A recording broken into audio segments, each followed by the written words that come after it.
მაშინ როდესაც ფინანსური პოლიციის უფროსი ირწმუნება, რომ მხოლოდ და მხოლოდ ქვეყნის ბიუჯეტი აინტერესებს, მის მიმართ არაერთი პრეტენზია ისმის. საქმე დაახლოებით 3 თვის წინ თბილისი ნიქოზის მიმართულებით მოძრავ მატარებელში ჩატარებულ სპეცოპერაციას ეხება.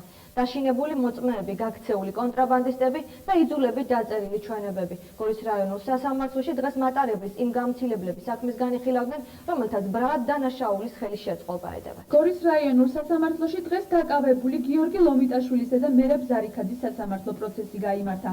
19 მაისს საფინანსო პოლიციის მიერ ჩატარებული სპეცოპერაციის შედეგად ნიქოზე თბილისისკენ მიმავალ მატარებელში დიდი რაოდენობით ვაშლის ყუთებში დამალული კონტრაბანდული სიგარეტი აღმოჩნდა, რის შემდეგაც საფინანსო პოლიცია აღნიშნული მატარებლის მოლარე გამცილებლებს აკავებს და კონტრაბანდული ტვირთის უკანონოდ გადაზიდვაში ბრალსებს.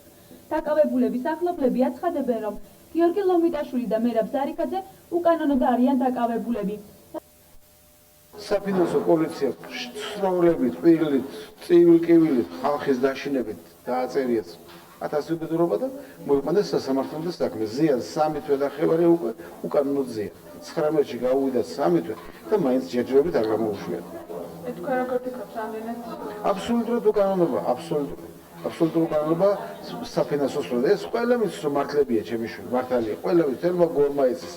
ყველა მის სასამართლო პროცესზე, რომელსაც მოსამართლე გოჩა გოჩიტაშვილი იხილავს, დღეს მოწმეები დაკითხეს. პროცესზე მოწმეები აღნიშნავდნენ, რომ საფინანსო პოლიციის მიერ დაშინების შედეგად მათ იძულებით დაწერეს სრუჩვენებები. ემხალ დავწერე და მუხარის სფეროში.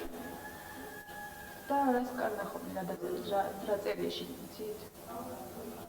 შიგნით დაწერია ისე ვიცი, მაგრამ მუხარ დამაწერიეს ყველაფერი. რას გეუბნებოდნენ, რას გემუქრებოდნენ? ციხეში გაგიშვებთ და იმას.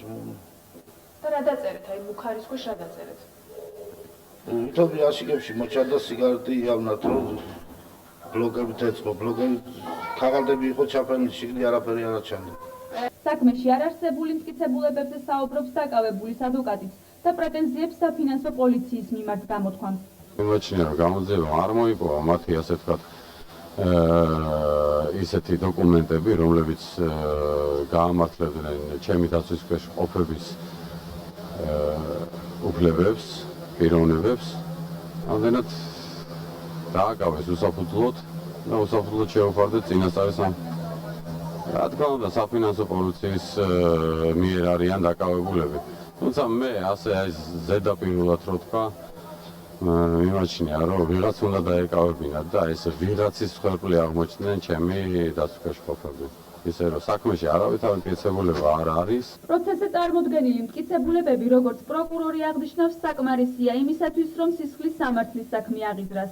მტკიცებულებები მოპოვებული არის საკმარისი მტკიცებულებები, რაც იძლეოდა დაწაბუთებულ ვარაუდს იმისა, რომ მათ ჩაიდინეს ზუსტად აღნიშნული დანაშაული, საკმარისი მტკიცებულებები.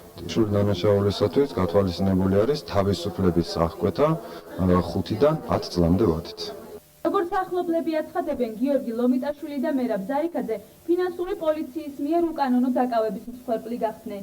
თვითმხილველთა განცხადებით 19 მაისს ნიქოზე თბილისისკენ მიმავალ მატარებელში ფინანსური პოლიციის მიერ ჩატარებული სპეცოპერაციის დროს იყო სროლა მგზავრების სიტყვიერი და ფიზიკური შეურაცხყოფა, რასაც შედეგად 2 უდანაშაულო ადამიანის დაკავება მოჰყვა. დაკავებულების განცხადებით ამ ოპერაციას თავად ფინანსური პოლიციის უფროსი ზურაბ არსოშვილი ხელმძღვანელობდა.